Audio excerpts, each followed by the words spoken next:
ਸਿੰਘ ਜੀ ਦੇ ਜੋਸ਼ ਭਰੇ ਬਚਨ ਸੁਣ ਕੇ ਹਿੰਦੂ ਸੱਜਣ ਥੋੜਾ ਜਿਹਾ ਘਬਰਾ ਕੇ ਤੇ ਕਾਹਲੀ नाल इस तरह आखन लगे, मुझे तो ये लगता है कि आप अभी हमारे धर्म से पूरी तरह से वाकिफ नहीं।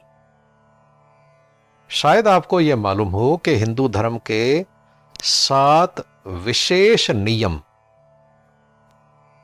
वो आलमगीर कहे जाते हैं। आलमगीर जो सभी दुनिया में एक जैसे माने जाते हों और जिनको सभी विद्वान मानते हैं। और हम लोग इन बातों को सिखों के लिए भी ऐसे ही समझते हैं कि सिख भी इन सभी नियमों को मानते हैं और जानते हैं, इसलिए सिख भी तो हिंदू हैं। तो मैं आपको बताता हूं कि ये 7 नियम जो सिख भी करते हैं वो ये है। सबसे पहला, वेदों को सत्य और हिंदू धर्म का आधार समझना। नंबर 2, आस्तिक होना, जीव और ईश्वर को अनादि मानना और पुण्य और पाप का फल स्वर्ग और नरक को मानना। नंबर 3, जन्म और मरण, आवा और गमन मान के मुक्ति की इच्छा रखनी। और 4, वर्ण आश्रम को हिंदू धर्म का सबसे विशेष नियम समझना। नंबर 5, मुर्दे को जलाना। नंबर 6, गाय की रक्षा करनी। और नंबर 7, छूत छात को भी मानना। ਸਿੰਘ ਜੀ ਉਹਨਾਂ ਦੀ ਗੱਲ ਸੁਣ ਕੇ ਫਿਰ ਮੁਸਕਰਾ ਪਏ ਤੇ ਮੁਸਕਰਾ ਕੇ ਆਖਣ ਲੱਗੇ, ਭਾਈ ਮੈਨੂੰ ਤਾਂ ਸਗੋਂ ਇਹ ਜਾਪਦਾ ਹੈ ਕਿ ਤੁਸੀਂ ਸਿੱਖਾਂ ਦੇ ਬਾਰੇ ਵਿੱਚ ਵੀ ਕੁਝ ਨਹੀਂ ਸਮਝਦੇ। ਹਾਂ, ਇਹਨਾਂ 7 ਨਿਯਮਾਂ ਦੇ ਬਾਰੇ ਸਾਡਾ ਇਹ ਸਪਸ਼ਟ ਉੱਤਰ ਹੈ ਕਿ ਕਿਸੇ ਵੀ ਮਤ ਦੇ ਕਿਸੇ ਦੂਸਰੇ ਮਤ ਨਾਲ ਜੇ 1-2 ਨਿਯਮ ਮਿਲ ਵੀ ਜਾਣ ਤਾਂ ਏਕਤਾ ਨਹੀਂ ਹੁੰਦੀ। ਔਰ ਹਰੇਕ ਨਿਯਮ ਬਾਰੇ ਵੱਖ-ਵੱਖ ਨਿਰਣਾ ਇਸ ਤਰ੍ਹਾਂ ਦਾ ਹੈ। ਸਭ ਤੋਂ ਪਹਿਲਾ ਤੁਹਾਡਾ ਨਿਯਮ ਹੈ ਕਿ ਵੇਦਾਂ ਨੂੰ ਸਦੀਵੀ, ਸੱਚ ਤੇ ਹਿੰਦੂ ਧਰਮ ਦਾ ਆਧਾਰ ਮੰਨਣਾ। ਪਰ ਕੀ ਤੁਸੀਂ ਜਾਣਦੇ ਹੋ ਵੀ ਸਿੱਖ ਤੇ ਵੇਦ ਪੜ੍ਹਦੇ ਹੀ ਨਹੀਂ, ਮੰਨਦੇ ਹੀ ਨਹੀਂ, ਬਲਕਿ ਸਿੱਖ ਤੇ ਸ੍ਰੀ ਗੁਰੂ ਗ੍ਰੰਥ ਸਾਹਿਬ ਜੀ ਮਹਾਰਾਜ ਵਿੱਚ ਵਿਸ਼ਵਾਸ ਰੱਖਦੇ ਨੇ, ਕਿਉਂਕਿ ਸ੍ਰੀ ਗੁਰੂ ਗੋਬਿੰਦ ਸਿੰਘ ਸਾਹਿਬ ਜੀ ਮਹਾਰਾਜ ਨੇ ਸਿੱਖਾਂ ਨੂੰ ਸ੍ਰੀ ਗੁਰੂ ਗ੍ਰੰਥ ਸਾਹਿਬ ਜੀ ਨੂੰ ਗੁਰੂ ਮੰਨਣ ਦਾ ਹੁਕਮ ਕਰ ਦਿੱਤਾ। ਇਸੇ ਲਈ ਜਨਮ ਤੋਂ ਲੈ ਕੇ ਮਰਨ ਤੱਕ ਕਰਨ ਵਾਲੇ ਹਰੇਕ ਕੰਮ ਵਿੱਚ ਸਿੱਖ ਗੁਰੂ ਗ੍ਰੰਥ ਸਾਹਿਬ ਜੀ ਦੀ ਬਾਣੀ ਦਾ ਪਾਠ ਜਾਂ ਕੀਰਤਨ ਜਾਂ ਵਿਚਾਰ ਹੀ ਕਰਦਾ ਹੈ।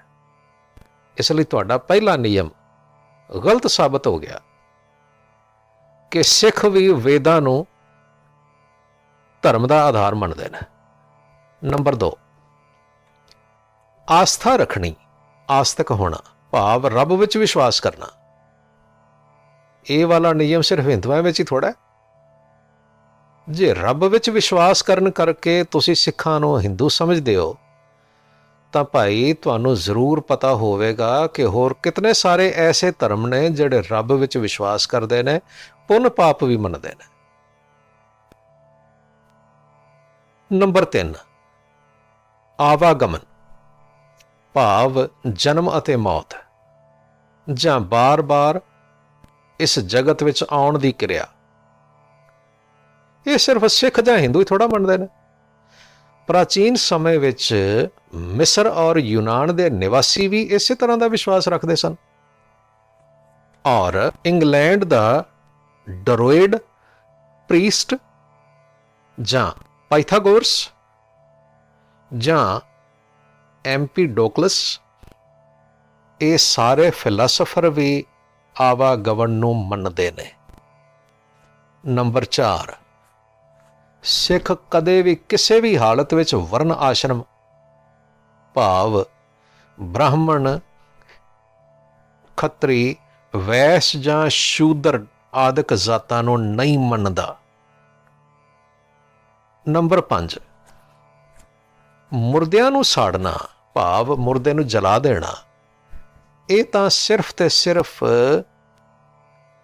ਹੈਲਥ ਪੁਆਇੰਟ ਆਫ ਵਿਊ ਤੋਂ ਭਾਵ ਅਰੋਗਤਾ ਦਾ ਖਿਆਲ ਕਰਕੇ ਬਹੁਤ ਚੰਗਾ ਹੈ, ਪਰ ਇਹ ਕੋਈ ਸਿੱਖ ਧਰਮ ਦਾ ਨਿਯਮ ਨਹੀਂ। ਸ੍ਰੀ ਗੁਰੂ ਅਰਜਨ ਦੇਵ ਜੀ ਅਤੇ ਮਾਤਾ ਗੰਗਾ ਜੀ ਦਾ ਸਰੀਰ ਜਲ ਪ੍ਰਵਾਹ ਕੀਤਾ ਗਿਆ। ਦੂਸਰਾ, ਮੁਰਦਾ ਸਿਰਫ ਹਿੰਦੂ ਹੀ ਨਹੀਂ ਜਲਾਉਂਦੇ, ਬਲਕਿ ਪੁਰਾਣੇ ਜ਼ਮਾਨੇ ਵਿੱਚ ਯੂਨਾਨ ਤੇ ਰੋਮ ਵਿੱਚ ਵੀ ਚਿਤਾ ਬਣਾ ਕੇ ਮੁਰਦਾ ਫੂਕਿਆ ਜਾਂਦਾ ਸੀ। ਔਰ ਇਸ ਵਿਦਿਆ ਦੇ ਸਮੇਂ ਵਿੱਚ ਬਹੁਤੇ ਯੂਰਪੀਅਨ ਲੋਕ ਵੀ ਮੁਰਦੇ ਨੂੰ ਜਲਾ ਦੇਣਾ ਚੰਗਾ ਸਮਝਦੇ ਨੇ। ਔਰ ਹਿੰਦੂਆਂ ਵਿੱਚ ਵੀ ਯੋਗੀ, ਸੰਨਿਆਸੀ ਆਦਿਕ ਅਨੇਕਾਂ ਫਿਰਕੇ ਨੇ ਜੋ ਮੁਰਦੇ ਨੂੰ ਦੱਬ ਦਿੰਦੇ ਨੇ।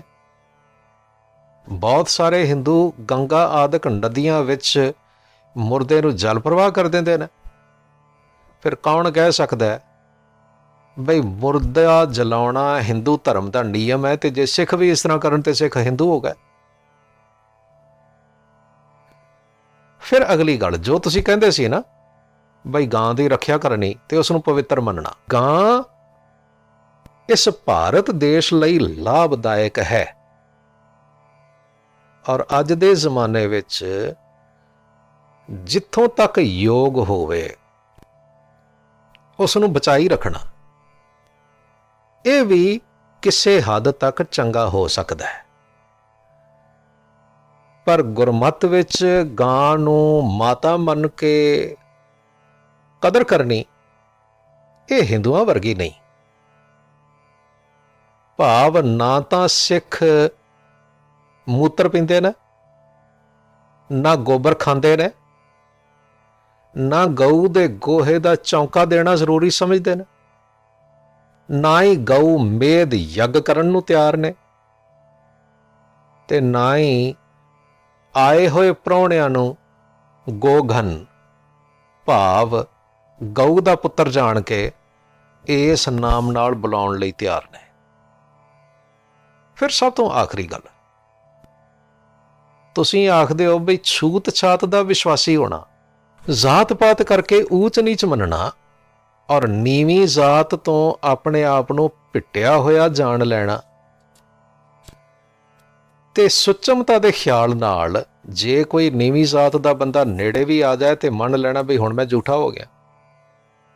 ਭਾਈ ਇਹ ਸਭ ਗੱਲਾਂ ਤਾਂ ਮੂਰਖਤਾ ਤੋਂ ਇਲਾਵਾ ਹੋਰ ਕੁਝ ਨਹੀਂ।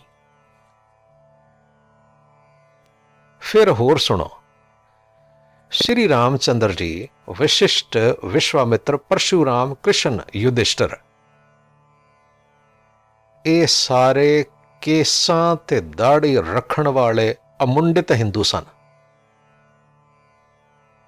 ਫਿਰ ਕਮਾਲ ਦੀ ਗੱਲ ਹੈ, ਇਹਨਾਂ ਦੇ ਵਿਰੁੱਧ ਬੋਦੀ ਰੱਖਣ ਵਾਲੇ, ਐਨ ਚੰਗੀ ਤਰ੍ਹਾਂ ਵੱਢ ਕੇ ਖਤਮ ਕਰ ਦੇਣ ਵਾਲੇ, ਉਹ ਵੀ ਹਿੰਦੂ ਨੇ। ਵੇਦਾਂ ਵਿੱਚ ਵਿਸ਼ਵਾਸ ਕਰਨ ਵਾਲੇ ਵੀ ਹਿੰਦੂ, ਤੇ ਵੇਦਾਂ ਨੂੰ ਬੇਕਾਰ ਸਮਝਣ ਵਾਲੇ ਆਚਾਰੀਆਂ ਦੀ ਸੰਪਰਦਾ, ਉਹ ਵੀ ਹਿੰਦੂ ਨੇ। ਸਭ ਜੀਵਾਂ ਤੋਂ ਸ਼੍ਰੋਮਣੀ ਮਨੁੱਖ ਨੂੰ ਵੱਢ ਕੇ ਯੱਗ ਵਿੱਚ ਹਵਨ ਕਰਨ ਵਾਲੇ ਵੀ ਹਿੰਦੂ ਨੇ। ਤੇ ਕਮਾਲ ਦੀ ਗੱਲ ਹੈ, ਕਿਤੇ ਕੀੜੀ ਪੈਰ ਥੱਲੇ ਆ ਕੇ ਮਰ ਨਾ ਜਾਏ ਇਸ ਤੋਂ ਡਰਨ ਵਾਲੇ ਵੀ ਹਿੰਦੂ ਨੇ। ਫਿਰ ਹੋਰ ਸੁਣੋ, ਚੂਹਾ, ਕੁੱਤਾ, ਕੰਨ ਖਜੂਰਾ ਔਰ ਅਨੇਕ ਜਾਨਵਰਾਂ ਦੀ ਪੂਜਾ ਕਰਨ ਵਾਲੇ ਵੀ ਹਿੰਦੂ ਨੇ। ਤੇ ਪਰਮੇਸ਼ਰ ਨੂੰ ਬੇਕਾਰ ਸਮਝਣ ਵਾਲੇ ਭਾਵ ਪਰਮੇਸ਼ਰ ਤੋਂ ਬਿਲਕੁਲ ਮੁਨਕਰ ਹੋਣ ਵਾਲੇ ਲੋਕ ਵੀ, ਉਹਨਾਂ ਨੂੰ ਵੀ ਹਿੰਦੂ ਸਮਝਿਆ ਜਾਂਦਾ। ਫਿਰ ਅਸੀਂ ਕਿਸ ਨੂੰ ਹਿੰਦੂ ਮੰਨੀਏ? ਸਭ ਤੋਂ ਵੱਡੀ ਗੱਲ ਇਹ ਬਈ ਹਿੰਦੂ ਮਤ ਤੋਂ ਇਲਾਵਾ ਤੁਸੀਂ ਸੰਸਾਰ ਦੇ ਕਿਸੇ ਮਤ ਵਿੱਚ ਨਹੀਂ ਵੇਖੋਗੇ ਕਿ ਉਸ ਦਾ ਧਾਰਮਿਕ ਨਾਮ ਉਸ ਦੀ ਧਰਮ ਪੁਸਤਕ ਵਿੱਚ ਹੀ ਨਾ ਹੋਵੇ ਅਤੇ ਉਹ ਕਿਸੇ ਹੋਰ ਦਾ ਕਲਪਿਆ ਹੋਇਆ ਨਾਮ ਅੰਗੀਕਾਰ ਕਰ ਲਵੇ। ਭਾਵ ਲਫ਼ਜ਼ ਹਿੰਦੂ ਤੁਹਾਡੇ ਕਿਸੇ ਵੀ ਧਾਰਮਿਕ ਪੁਸਤਕ ਵਿੱਚ ਲਿਖਿਆ ਹੋਇਆ ਲਫ਼ਜ਼ ਨਹੀਂ। ਇਸ ਲਈ ਤੁਸੀਂ ਕਦੇ ਆਖਦੇ ਹੋ ਬਈ ਆਉਣ ਵਾਲੇ ਮੁਗਲਾਂ ਨੇ ਸਿੰਧੂ ਨਦੀ ਦੇ ਪਾਰ ਰਹਿਣ ਵਾਲੇ ਲੋਕਾਂ ਨੂੰ ਹਿੰਦੂ ਕਹਿਣਾ ਸ਼ੁਰੂ ਕਰ ਦਿੱਤਾ, ਕਦੇ ਕੁਝ ਹੋਰ, ਤੇ ਤੁਸੀਂ ਉਸ ਨੂੰ ਧਾਰਨ ਕਰ ਲਿਆ। ਇੱਕ ਗੱਲ ਹੋਰ ਤੁਹਾਨੂੰ ਜ਼ਰੂਰ ਧਿਆਨ ਨਾਲ ਸਮਝ ਲੈਣੀ ਚਾਹੀਦੀ ਹੈ।